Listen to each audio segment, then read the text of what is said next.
Last lecture अपन ने जहाँ finish किया था, अपन ने कैपेसिटर के अंदर एक डाइलेक्ट्रिक इंसर्ट किया था और फिर उस डाइलेक्ट्रिक का इफेक्ट देखा था कि उस डाइलेक्ट्रिक से क्या हो सकता है, मतलब क्या चेंजेस आते हैं उस डाइलेक्ट्रिक के कारण, है ना?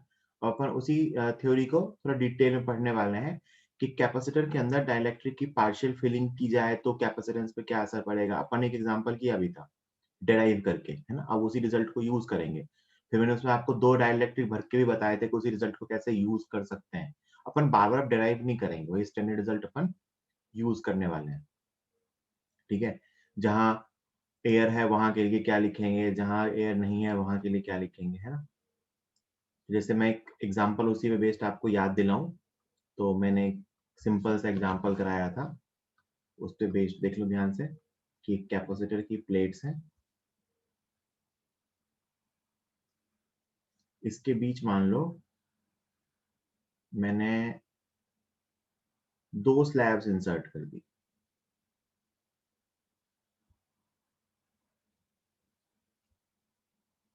ऐसी 2 स्लैब्स मैंने इंसर्ट कर दी। ये स्लैब इसके लिए k इक्वल टू 4 दे रखा है और ये कंडक्टर है। ये स्लैब क्या है? कंडक्टर। एरिया A है। ये पूरी डिस्टेंस d थी।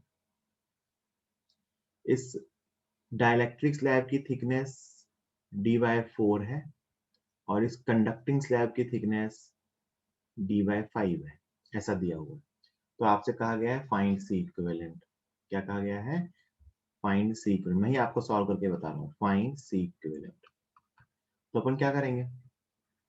सबसे पहले C equivalent is equal to, जैसे मैंने आपको समझाया था, एप्सिलॉन नॉट A अपॉन, अगर आप डिस्टेंस लिखोगे तो अपन देखें यहाँ 3 टाइप के मीडियम में, कुछ जगहों पे एयर है, जैसे यहाँ, यहाँ और यहाँ एयर है, तो एयर की थिकनेस अपॉन एयर का डाइलेक्ट्रिक कांस्टेंट। यहाँ पे k इक्वल टू 4 है, तो इसकी थिकनेस अपॉन इसका डाइलेक्ट्रिक कांस्टेंट, और यहाँ k इक्वल टू इंफिनिटी है, तो इसकी थिकनेस अपॉन इसका डाइलेक्ट्रिक कांस्टेंट। सबसे पहले एयर की बात करें तो d/4 और d/5 हटा दो उसमें से, तो d minus d/4 minus d/5, यहां तक एयर है, अपॉन एयर का डाइलेक्ट्रिक कांस्टेंट, प्लस d/4 तक k इक्वल टू 4 है, तो t अपॉन उसके लिए डाइलेक्ट्रिक कांस्टेंट, प्लस d/5 तक क्या है? कंडक्टर, उसका डाइलेक्ट्रिक कांस्टेंट क्या होता है? इंफिनिटी, है ना? तो देखो ये टर्म जीरो हो जाएगी, ये टर्म क्या हो जाएगी? जीरो। ये क्या बचा? Epsilon not a upon d minus d/4 minus d/5, d minus d/4 minus d/5, plus ये हो गया बेटा d/16, है ना? d/16, इसको सिंप्लीफाई कर लेंगे तो इसका एलसीएम आ जाएगा शायद 80, तो एप्सिलॉन नॉट a अपॉन नीचे 80 एलसीएम आया, तो ये d कॉमन आ गया, 80 माइनस 20 माइनस 16 प्लस 5, तो ये आ गया बेटा 85 माइनस 35 कर दो 50, 49 आ जाएगा शायद ये, है ना? So it is equal to 80 epsilon not a upon 49 d, 49 आ रहा है ना?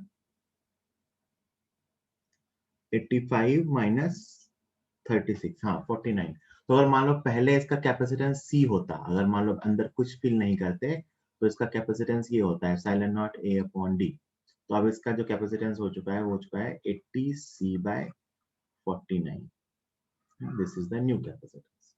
तो ऐसे करके अपन ने सीखा था कि जहां जो मीडियम दिया हो उसका डाइलेक्ट्रिक कांस्टेंट, उसकी थिकनेस अपॉन उसका डाइलेक्ट्रिक कांस्टेंट। अच्छा एक चीज और समझो, इसमें ना कई बार पूछ लेते हैं कि बताओ डिफरेंट डिफरेंट रीजन्स में फील्ड क्या होगी, ऐसा, क्योंकि इसके डेरिवेशन पे बेस्ड है। तो यहाँ पे मान लो फील्ड ई है, यहाँ पे फील्ड कितनी है? ई, मान लेते हैं वैल्यू ई। तो इसके अंदर नेट फील्ड क्या मिलेगी?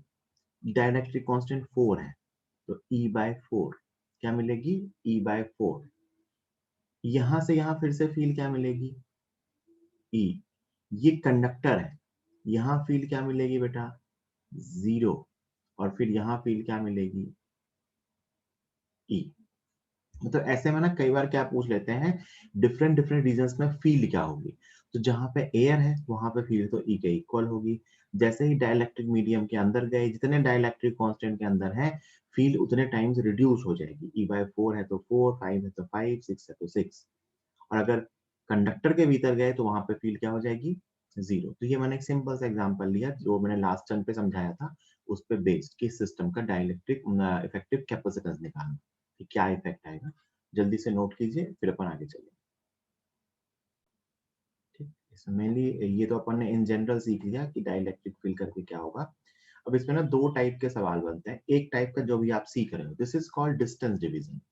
डिस्टेंस डिवीजन का मतलब कि प्लेट्स के बीच की जो डिस्टेंस है, इसको मैं डिफरेंट डिफरेंट मीडियम में डिवाइड कर दूं, है ना। दो टाइप्स के कॉम्बिनेशन या दो टाइप से फिलिंग की जाती है ना। Types of dielectric filling, types of dielectric filling. दो टाइप से डाइलेक्ट्रिक आप देखोगे फिल करेंगे। पहला फिल करेंगे distance division. Distance division, distance division का मतलब कि दोनों जो डाइलेक्ट्रिक की प्लेट्स थी, इनके बीच की जो डिस्टेंस है, इसको मैं प्लेट के पैरेलल डिफरेंट डिफरेंट मीडियम में डिवाइड कर दूंगा।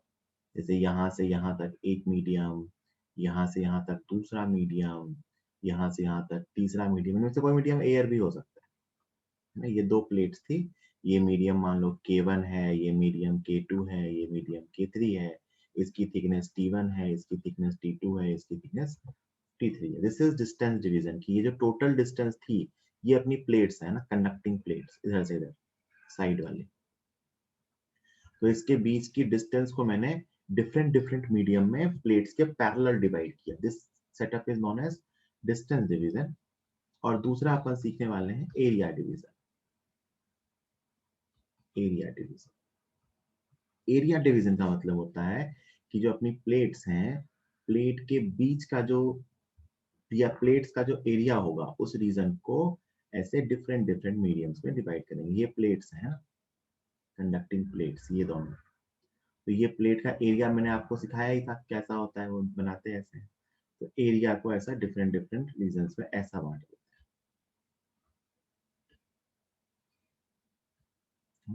ये मीडियम K1, ये मीडियम K2, ये मीडियम K3। मतलब यहाँ से यहाँ का एरिया कुछ प्लेट का A1 होगा, यहाँ से यहाँ का एरिया कुछ प्लेट का A2 होगा, और यहाँ से यहाँ एरिया प्लेट का कुछ A3 होगा। This is known as area division. इसको अपन ऐसे भी सीखेंगे, बट एक्चुअली इसका सबसे सिंप्लीफाइड वे रहता है बताने का कि this is equivalent to series combination. ये इक्विवेलेंट कैसा है, सीरीज कॉम्बिनेशन के, कि यहाँ से जो फील्ड होगी, ये यहाँ से जो चार्ज डेंसिटी होगी, वो इन सब में मिलेगी अपने को। यहाँ से फील्ड आएगी, वो फील्ड इसमें जाएगी, वही फील्ड इसमें जाएगी, वही फील्ड इसमें जाएगी, यहाँ से यहाँ, है ना, सीरीज में लगे हुए हैं। इसकी वजह से यहाँ चार्ज इंड्यूस होगा, इस सरफेस पे कुछ और चार्ज इंड्यूस होगा, इस सरफेस पे कुछ और चार्ज इंड्यूस होगा। फिर फाइनली जो यहाँ का चार्ज होगा जितना प्लस में, वहां इतना मिलेगा माइनस में। So this is equivalent to series combination of these three capacitors, and this is equivalent to parallel combination.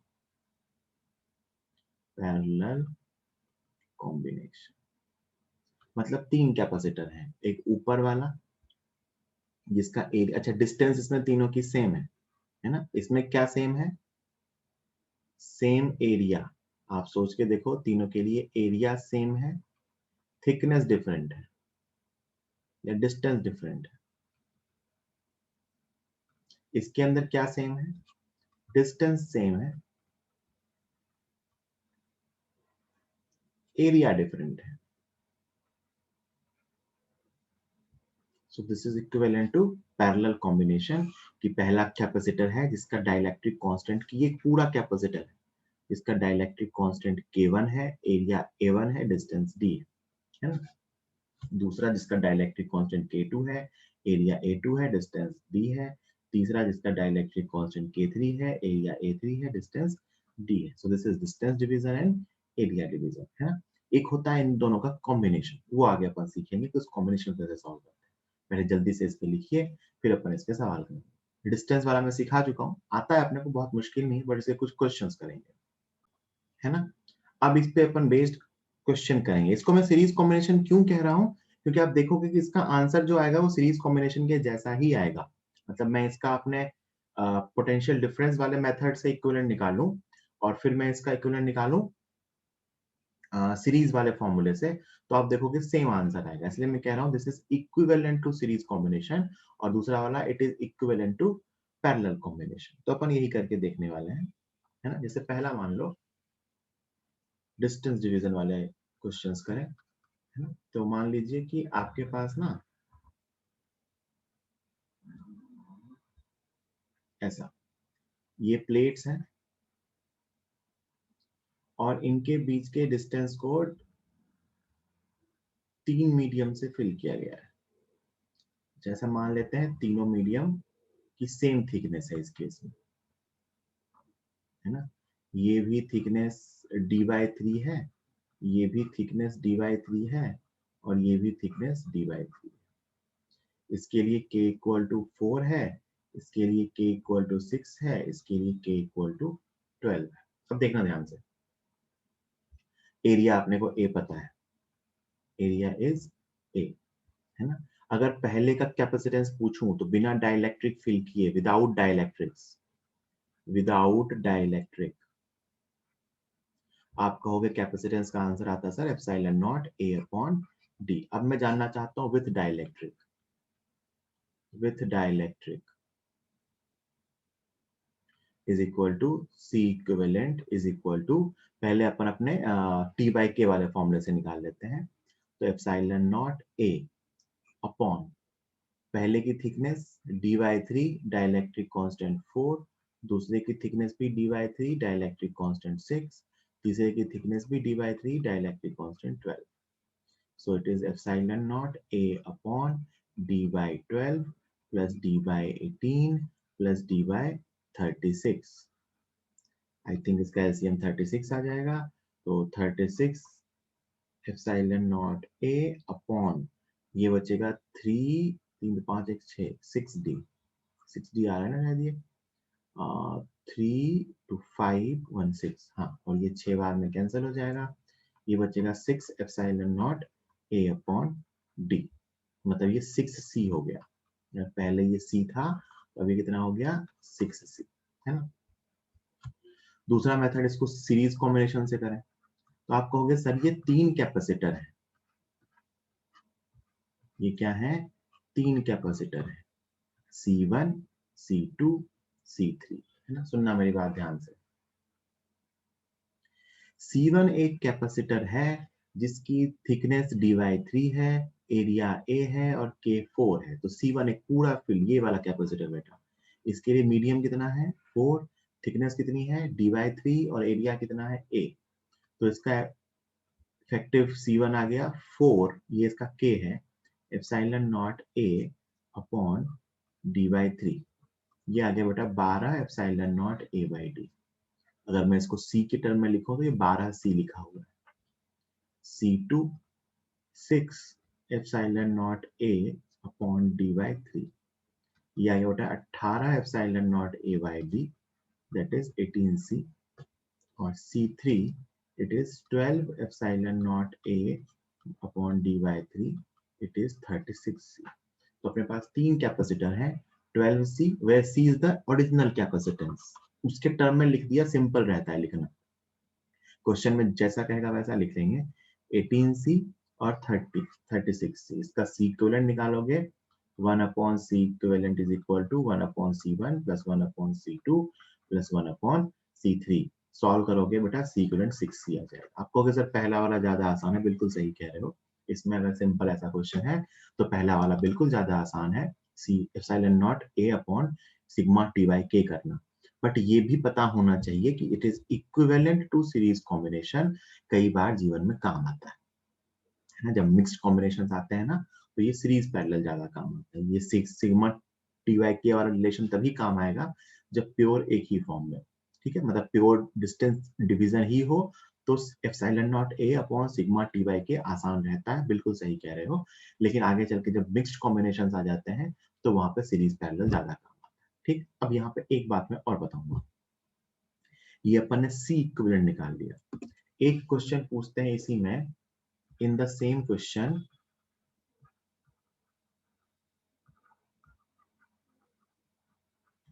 Find के इक्विवेलेंट। क्या पूछते हैं? फाइंड के इक्विवेलेंट। तो बेटा के इक्विवेलेंट का मतलब होता है, सुनना क्या होता है,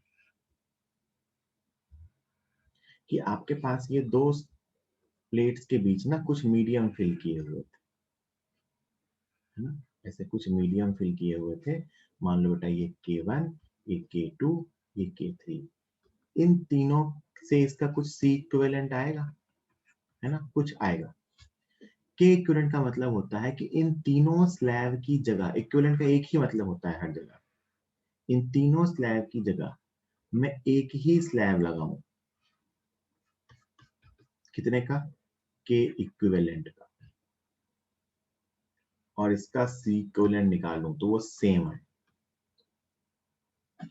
के इक्विवेलेंट का मतलब कि आपने इन तीनों, 3 स्लैब, 4 स्लैब, 5 स्लैब, 10 स्लैब का कॉम्बिनेशन था, आपने क्या किया, उनको हटाया और उनकी जगह एक स्लैब लगाना चाहते हैं, तो वो कितने के का होना चाहिए, उसको बोलते हैं के इक्विवेलेंट। निकालना बहुत ही आसान होता है, यहां से सी इक्विवेलेंट निकालो, है ना, वो समथिंग कोफिशिएंट इनटू सी आएगा, और यहाँ पे इसको निकालोगे तो ये के इक्विवेलेंट इनटू सी आएगा।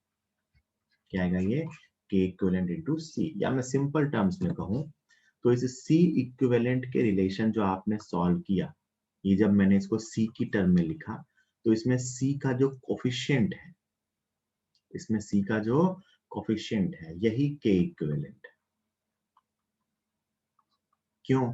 क्योंकि बेटा एक तरह से मैं अगर आपसे पूछूं कि इसे कितने डाइलेक्ट्रिक से पूरी तरह फिल किया जाए कि अपने को 6C मिल जाए, तो आप बोलोगे के इक्वल टू 6, तो इसका के इक्विवेलेंट क्या है? 6। मैंने क्या कहा कि ये है के इक्विवेलेंट। मैं आपसे कहूं कि मान लो एक स्लैब है, उसे मैं के वाले से फिल कर दूं डाइलेक्ट्रिक को, तो इसका कैपेसिटेंस क्या होता है? तो आप कहते हो के epsilon not a by D, है ना। उसी तरह मैं अगर कह रहा हूँ कि आंसर आया है 6 epsilon not a upon D, तो इफेक्टिवली भरा तो 3 है, लेकिन आपसे कहा जाए बताओ इफेक्टिवली कितना का स्लैब भरूं कि इसके जैसा ही रिजल्ट आ जाए, तो आंसर है 6। तो अपन कभी भी अपने से के इक्विवेलेंट भी पूछा ना, तो अपन सी इक्विवेलेंट निकालेंगे, और सी इक्विवेलेंट में जो actual capacitance epsilon not a upon D, इसका कोफिशिएंट होगा, दैट इज के इक्विवेलेंट। ठीक है, जल्दी से, ये शायद आप लिख चुके हो, जल्दी से इसको नोट कीजिए, फिर एक दो क्वेश्चन आप करोगे। 7 क्वेश्चंस करेंगे, सबने लिख लिया होगा ये, आई होप।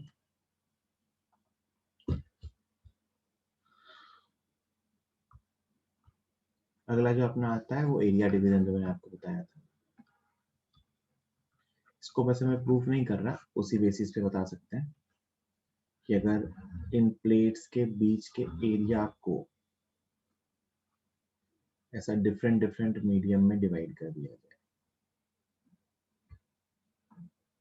है ना,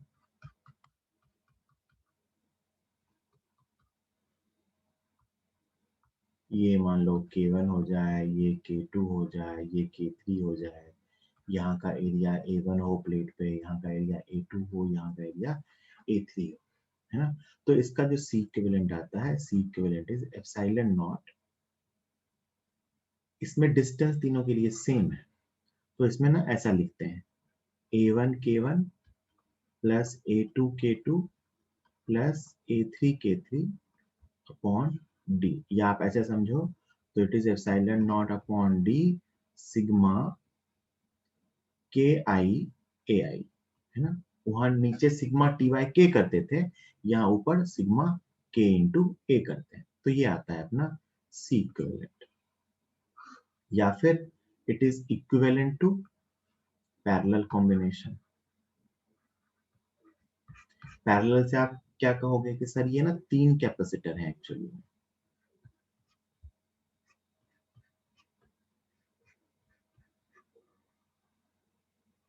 3 कैपेसिटर है, ऊपर वाला C1, नीचे वाला C2, तीसरा वाला C3। अब ध्यान से देखना, C1 वाला एक कैपेसिटर है जिसका मीडियम K1 है, एरिया A1 है और डिस्टेंस D है, सो C1 is K1 epsilon not A1 upon D। C2 is equal to K2 epsilon naught A2 upon D. C3 is equal to K3 epsilon naught A3 upon D. और आप इसका C equivalent निकालो parallel से, that will be C1 plus C2 plus C3. ध्यान से देखिएगा तो epsilon not upon D common आएगा और वही आंसर आएगा K1 A1 plus K2 A2 plus K3 A3. So this is equivalent to parallel combination है. तो अपन रिजल्ट को ऐसे ही ध्यान रखेंगे कि सिग्मा K इंटू ए के फॉर्म में आता है, या कहें तो ये पैरेलल कॉम्बिनेशन है. पैरेलल कॉम्बिनेशन क्यों कहा पता है तुम्हें? देखना ध्यान से कि ये इसके दोनों एंड ना इस प्लेट पे लगे हुए हैं, और ये प्लेट कैसी है? इधर की तरफ कंडक्टिंग प्लेट, और इधर की तरफ भी कैसी है? Conducting plate. तो जरा सोच के देखिए कि ये पूरी कंडक्टिंग प्लेट का पोटेंशियल सेम होगा इधर की तरफ, और सिमिलरली इस पूरी कंडक्टिंग प्लेट का पोटेंशियल भी सेम होगा, है ना? ये दोनों तरफ कंडक्टिंग प्लेट का पोटेंशियल सेम होगा. तो ये वाला जो कैपेसिटर है 1 वाला, ये भी मान लो यहाँ का पोटेंशियल V1 है, यहाँ का पोटेंशियल V2 है. तो ये भी V1 V2 के बीच लगा हुआ है, ये भी V1 V2 के बीच लगा हुआ है, ये भी V1 V2 के बीच लगा हुआ है, क्योंकि जो इनके एंड्स हैं वो कंडक्टिंग प्लेट से लगे हुए हैं जो कि सेम पोटेंशियल पे होते हैं. ठीक, तो ये अपना सिंपल सा एरिया डिवीजन था. ठीक, अब पहले मैं इस पे बेस्ड एक क्वेश्चन आपको करा दूं, फिर आप नोट करना. जैसे मान लीजिए मैं आपसे कहूं कि प्लेट्स के बीच का जो एरिया था उसको ऐसा फिल किया जाए.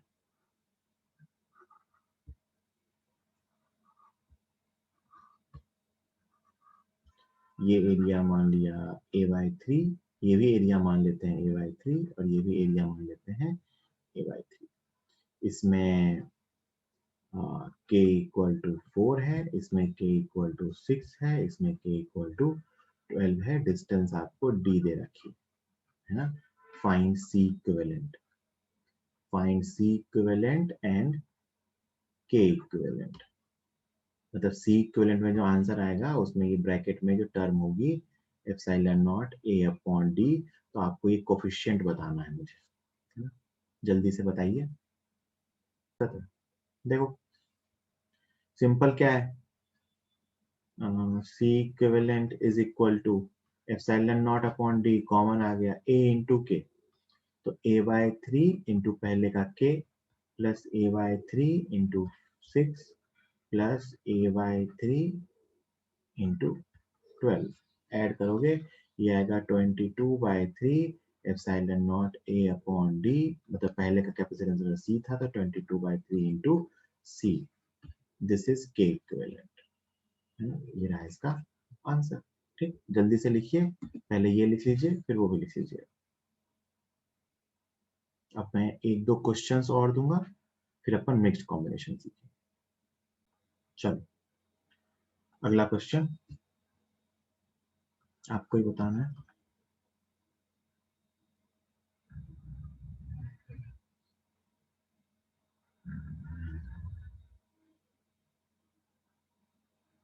ये कैपेसिटर था, कैपेसिटेंस C था, capacitance C without dielectric, without dielectric इसका कैपेसिटेंस C था. Find its equivalent capacitance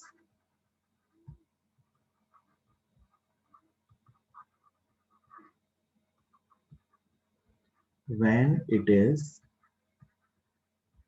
half filled. जब उसको क्या किया जाता है? Half filled. हाफ फिल्ड दो तरीके से कर सकते हैं, मतलब दो क्वेश्चन है.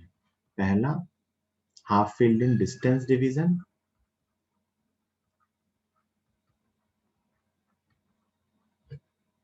दूसरा half filled in area division.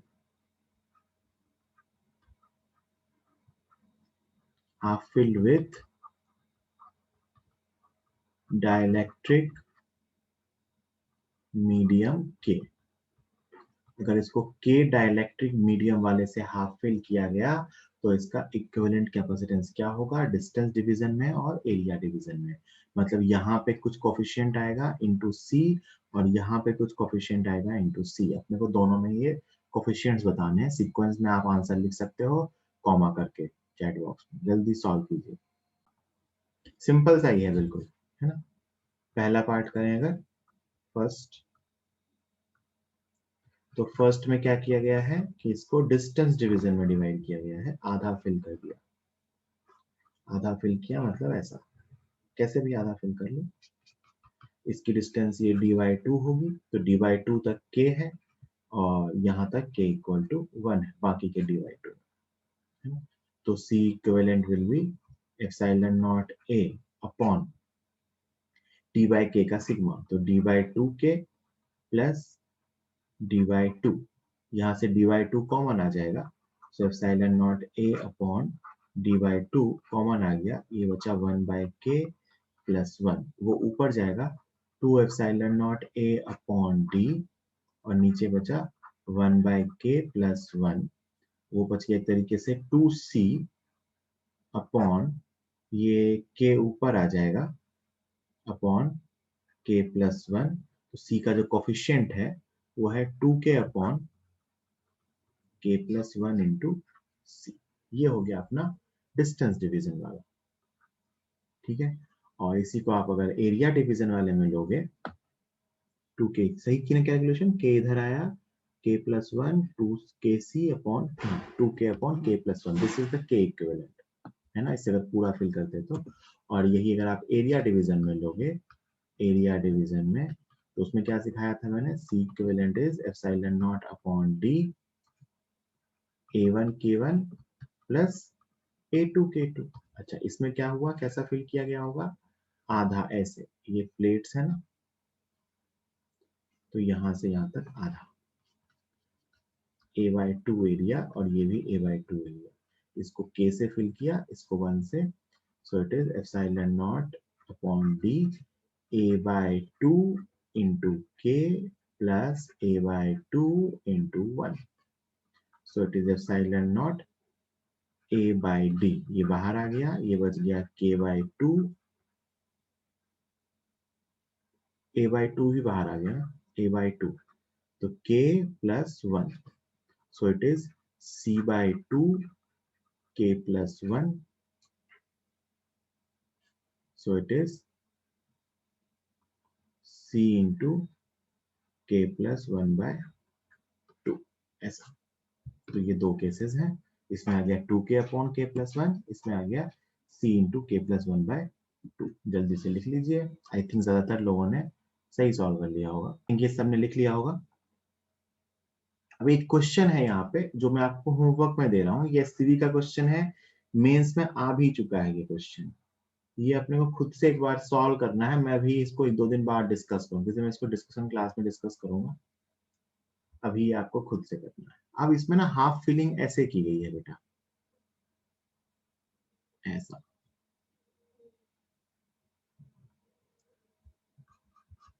ऐसे हाफ फिल किया। ये प्लेट्स हैं, है ना, ऊपर और नीचे, ये प्लेट्स हैं, एरिया ए है, डिस्टेंस d है, यहाँ एयर है मतलब k इक्वल टू 1, और यहाँ पे मीडियम है k वाला, है ना, यहाँ पे k वाला मीडियम है। हो सकता है मैं k इक्वल टू 1 की जगह भी दूसरा मीडियम डाल देता, बट ऐसा ऑब्लिक फिल किया गया है। तो आपसे मैंने यहाँ तो मैंने अभी एयर भर दिया है और दूसरा मैंने यहाँ पे k वाला मीडियम भर दिया।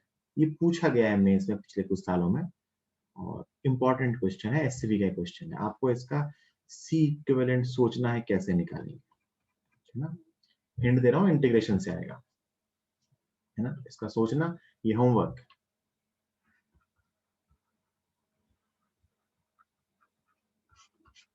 ठीक है, चलो अब आगे चलते हैं, लिख लो जल्दी से क्वेश्चन 10 सेकेंड में।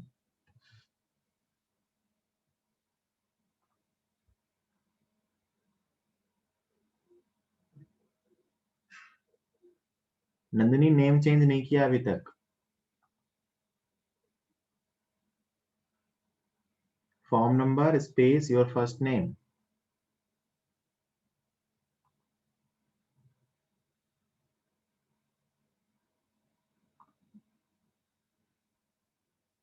ओके गुड,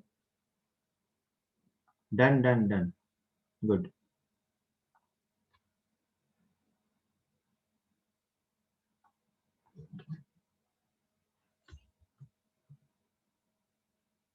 ठीक है, तो लिख लिया अपन ने। अगला क्वेश्चन, अगले क्वेश्चन में अब मैं कुछ मिक्स्ड कॉम्बिनेशंस लूंगा, इसका आपको सीक्वेंस बताना है। सिंपल सीरीज पैरेलल तो आपने सीख ही लिया, तो मैं कुछ मिक्स्ड कॉम्बिनेशंस लूंगा और आपको बताना है इसका सीक्वेंट या के इक्विवेलेंट ही पूछूंगा, तो आंसर नंबर में ही आएगा, है ना? ऐसा फिल किया है ना? ये एरिया a बाई टू, ये एरिया a बाई टू, ये डिस्टेंस d बाई टू, ये डिस्टेंस d बाई टू, यहाँ k इक्वल टू 2, यहाँ k इक्वल टू 4, यहाँ k इक्वल टू 6, यहाँ k equal to 8। Find k equivalent.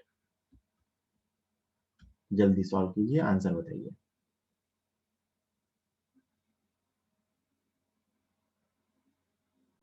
इसको series parallel से करना आसान है ना? कि मुझे अगर दिख जाए कि ऊपर वाले दोनों सीरीज में हैं और नीचे वाले दोनों सीरीज में हैं और ये कॉम्बिनेशन आपस में पैरेलल में है, तो इसको सिंप्लीफाई करना इजी है। इसको मैं सीरीज में क्यों मान सकता हूँ, एक ही ऐसे लगे हुए स्ट्रेट, इसमें ऐसे ही करंट या फील्ड जाएगी। और दूसरा ये पैरेलल में क्यों लगा हुआ मान सकता हूँ कि ये इस प्लेट पे, इन दोनों प्लेट्स के बीच ये दोनों लगे हुए हैं और इन दोनों प्लेट्स के बीच भी ये दोनों लगे हुए हैं। अब सुनना मेरी बात, मैं ना सबको सी के टर्म में लिख रहा हूं। मैं अगर इसको लिखूं C1, C2, C3, C4, देखना C1 कितना आएगा, कितना अच्छा डेटा दिया है मैंने। C1 K, उसका K एप्सिलॉन नॉट, एरिया कितना a बाई टू और डिस्टेंस भी कितनी d बाई टू। ध्यान से देखो, सब में एरिया और डिस्टेंस में बाई टू की टर्म आएगी और ये कैंसिल होगी, तो ये आ जाएगा बेटा 2C। क्या आ जाएगा? 2C। वैसे C2 क्या आएगा? 4C, 4 epsilon not a by two into D by two, 2 से 2 कैंसिल होगा, बचेगा 4 epsilon not a upon d, मतलब 4C। C3 6C and C4 is 8C। ये अपने को चारों के कैपेसिटेंस C के टर्म में मिल गए। C1 C2 सीरीज में है, C3 C4 सीरीज में है, तो C इक्विवेलेंट आएगा बेटा इन दोनों का सीरीज कॉम्बिनेशन और इन दोनों का सीरीज कॉम्बिनेशन आपस में पैरेलल में। तो it is 2C into 4C upon 6C plus 6C into 8C upon 14C। ये बनना चाहिए।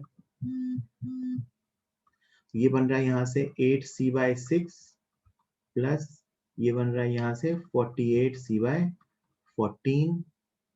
तो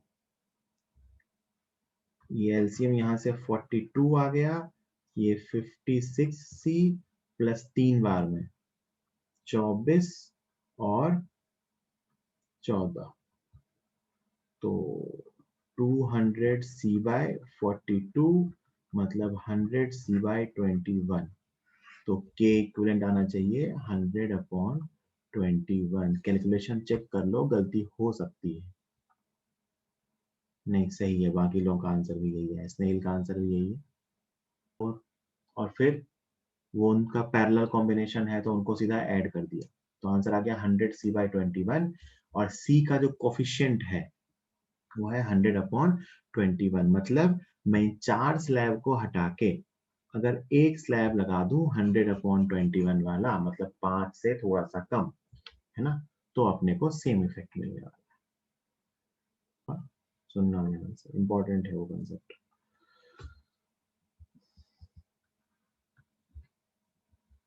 कंसेप्ट ये है,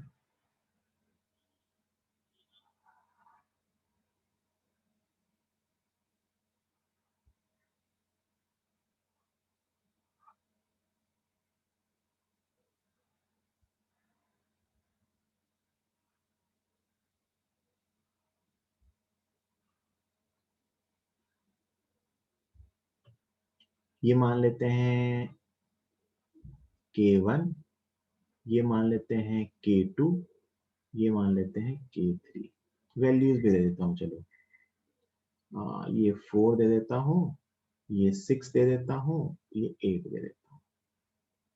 ये डिस्टेंस है dy2, ये डिस्टेंस है dy2, ये है आधा एरिया ay2 और ये भी है आधा एरिया ay2। तो मैंने कहा सर सिंपल तो है, बिल्कुल सिंपल है, सही कह रहे हो। मैं ना इसके 2 सर्किट बना रहा हूं, आपको बताना है कौन सा सही है। पहला सर्किट,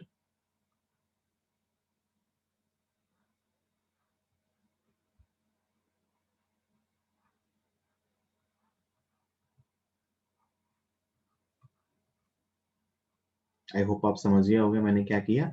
मैंने इसको एक कैपेसिटर मान लिया और फिर माना इसके साथ सीरीज में इन दोनों का पैरेलल कॉम्बिनेशन।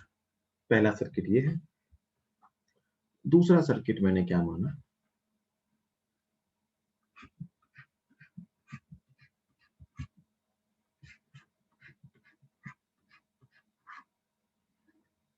इसमें मैंने क्या किया कि मैंने ऊपर इस वाले को भी 2 पार्ट्स में स्प्लिट कर दिया, है ना, अपने मन से। k इक्वल टू 4 ऊपर भी है, नीचे भी है।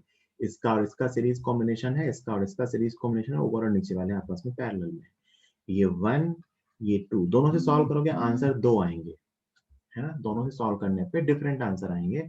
आपको बताना है दोनों में सही कौन सा है, फर्स्ट या सेकंड। सब लोग अपने ऑप्शंस लिख के बताएंगे कि कौन सा सही है, फर्स्ट या सेकंड, या दोनों सही है। 1, 2 और बोथ, आपके हिसाब से कौन सा सर्किट ड्रॉ करना सही है। क्योंकि सर्किट सही ड्रॉ कर लिया तो इक्विवेलेंट तो निकाल लेंगे। फर्स्ट फर्स्ट, सेकंड फर्स्ट,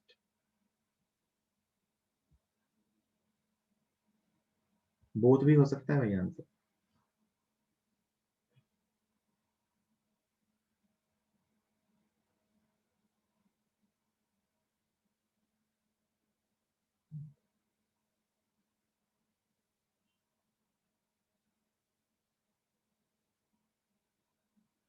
सोच के देखो, अगर फर्स्ट आंसर होता तो मैं ये क्वेश्चन नहीं देता, है ना।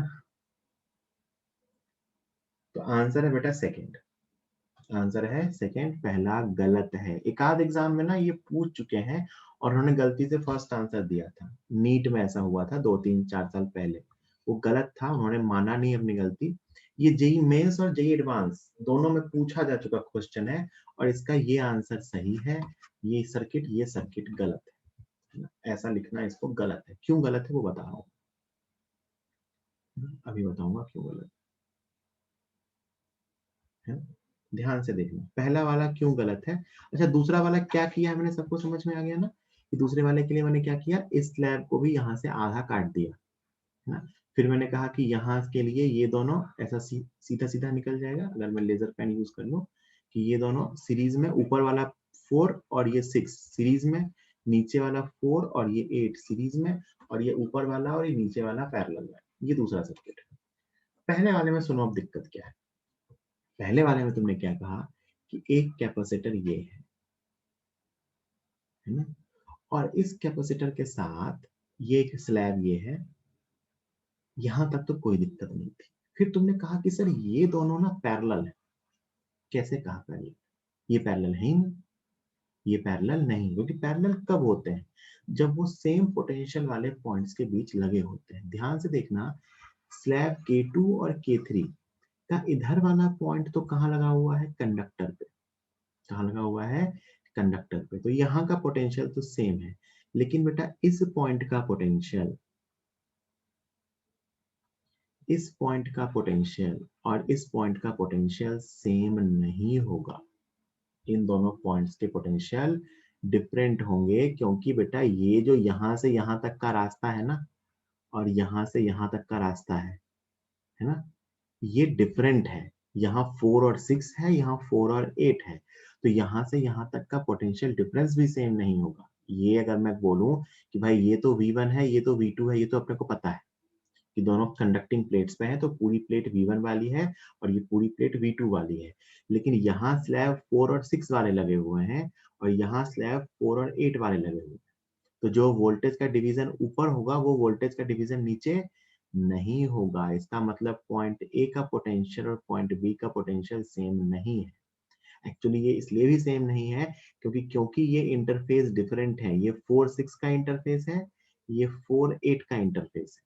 तो इन दोनों इंटरफेस की चार्ज डेंसिटी भी अलग अलग होगी, तो यहाँ की फील्ड भी अलग अलग होगी, तो इनका पोटेंशियल भी अलग अलग है। तो जो ये दो पॉइंट्स मैंने मार्क किए ना, ए और बी, इनके पोटेंशियल सेम नहीं है। और क्योंकि इनके पोटेंशियल सेम नहीं है, इसीलिए मैं नहीं कह सकता कि ये पैरेलल में है ना। इसीलिए ये कहना गलत है, ये पैरेलल में नहीं है। क्यों नहीं है? क्योंकि ये डिफरेंट इंटरफेस पे लगे हुए हैं। तो इस चीज का ध्यान रखेंगे। पैरेलल में तभी कहेंगे जब वो कंडक्टिंग प्लेट्स पे ही लगे हों। देखो ध्यान से, यहाँ मैंने इनको पैरेलल कहा कि ये वाला सिस्टम और ये वाला सिस्टम आपस में पैरेलल है। सिस्टम क्यों कहा? मैं बेटा इसको और इसको पैरेलल नहीं कह सकता। इसी सर्किट को आप अगर कोई कल को कहे कि सर हम तो इसे ऐसे ड्रॉ करेंगे,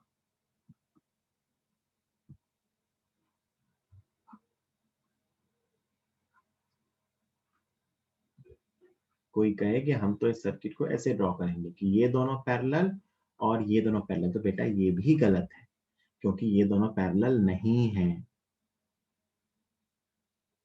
ये दोनों 2 और 6 वाला पैरेलल नहीं है, 4 और 8 वाला पैरेलल नहीं है, क्योंकि ये पोटेंशियल तो सेम है, लेकिन ये वाला पोटेंशियल इन दोनों के लिए डिफरेंट है। ये सेम है बट ये जंक्शन डिफरेंट है दोनों के लिए। तो ये कह सकते हैं ये सीरीज में है, ये कह सकते हैं ये सीरीज में है। हाँ, ये सिस्टम नीचे का और ये सिस्टम आपस में पैरेलल है, क्योंकि दोनों सिरे सेम कंडक्टिंग प्लेट्स पे लगे हुए हैं। तो ध्यान रहे, ये इंपॉर्टेंट क्वेश्चन है। इसके अकॉर्डिंग अपन ये कहेंगे कि ये वाला सिस्टम गलत है और ये वाला सिस्टम सही है।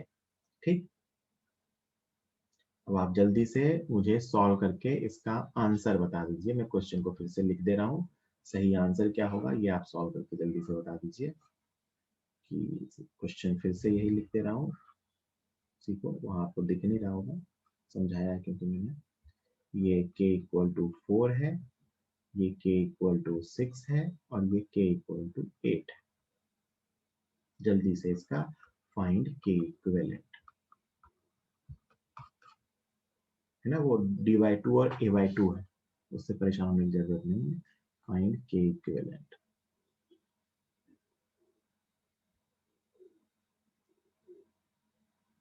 हाँ, अगर वो सेम k वाले हैं तो अमित, अगर वो सेम k वाले हैं तो बिल्कुल ऐसा कर सकते हैं।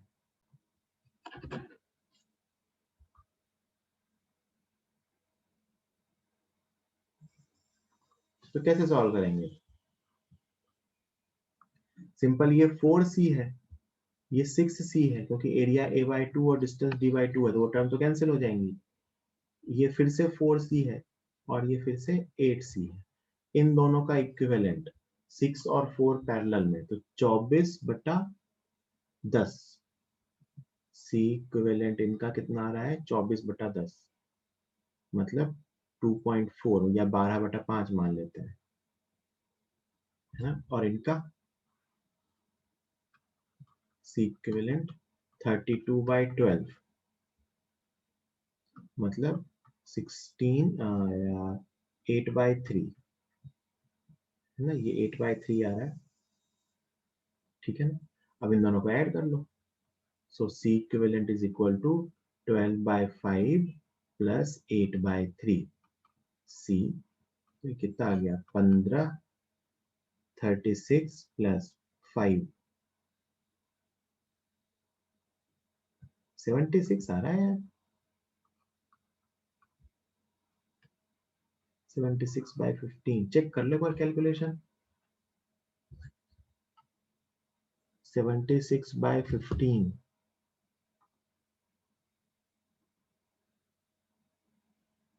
अच्छा, अप्रॉक्स नहीं करेंगे ऐसे। अप्रॉक्स करने को कहेगा तो ही करेंगे, वरना एग्जैक्ट करेंगे। ठीक है, हाँ हाँ समझ गया मैं। ठीक है, 76/15 ये लाएगा आंसर ऐसे फ्रैक्शन में। ठीक, तो ये स्लैब्स का सीरीज और पैरेलल कॉम्बिनेशन था। और मिक्स्ड कॉम्बिनेशन भी अपन ने सीखा।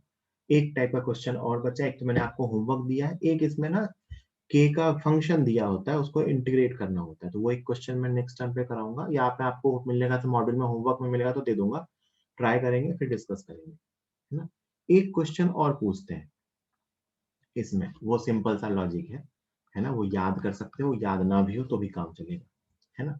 तो देखो क्या करते हैं ना, ये कहते हैं कि अगर मैं स्टैंडर्ड रिजल्ट के फॉर्म में कई बार यूज होता है, यही स्टैंडर्ड रिजल्ट जो था ना, मतलब नीट वालों ने जो इसका गलत आंसर दिया था ना, वो इसी स्टैंडर्ड रिजल्ट के चक्कर में दिया था, वो नीट में याद करने का काम ज्यादा रहता है, तो उन्होंने यही स्टैंडर्ड रिजल्ट यूज कर लिया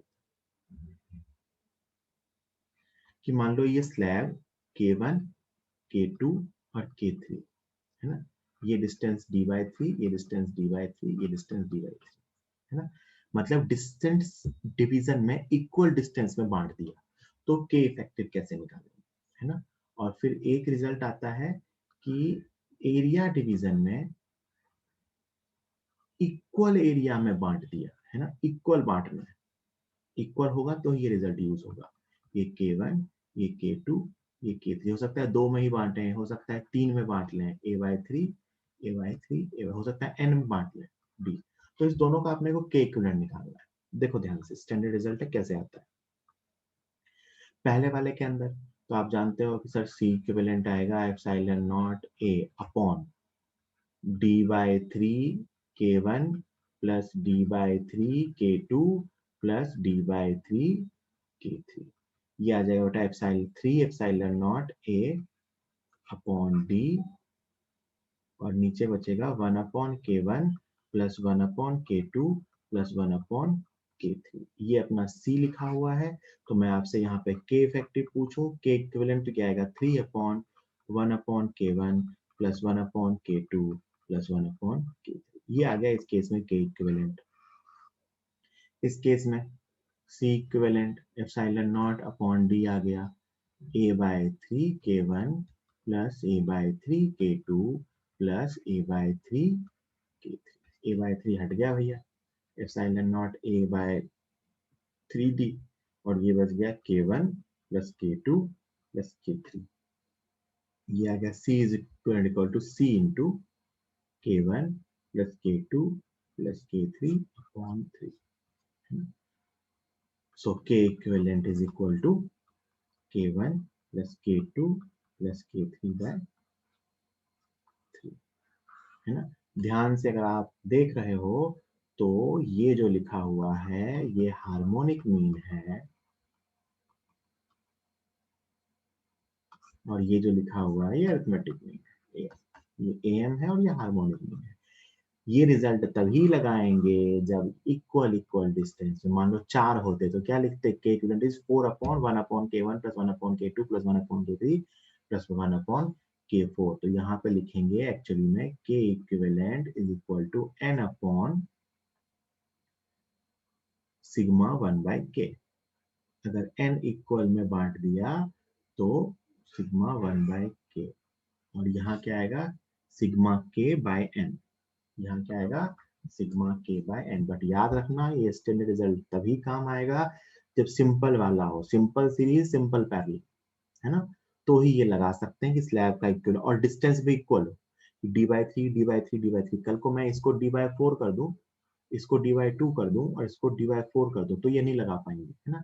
अगर मैंने डिस्टेंसेस को इक्वल डिस्टेंस में बांटा है, या अगर मैंने एरिया को इक्वल एरिया में बांटा है, तो सिंपली ये के इफेक्टिव का रिजल्ट याद रख सकते हैं कि डिस्टेंस डिवीजन में हार्मोनिक मीन और एरिया डिवीजन में अरिथमेटिक मीन, याद ना रखो तो भी चलेगा, मैं रिकमेंड नहीं करता जनरली याद रखना।